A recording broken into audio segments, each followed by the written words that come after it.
Alright guys, I'm gonna make this real short, real sweet. Passat 1.8 2017. No start, just clicking sound. This is a fix. After 2 weeks, what I found out, starter was good. So I hooked up a jumper cable to the starter itself.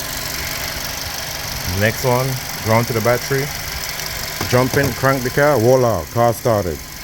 So what I did, it's late at night, so I'm gonna just run a quick wire from the ground all the way down to the bolt to the start on the bottom until tomorrow. I'll go to AutoZone and get a real ground cable, and that's it guys.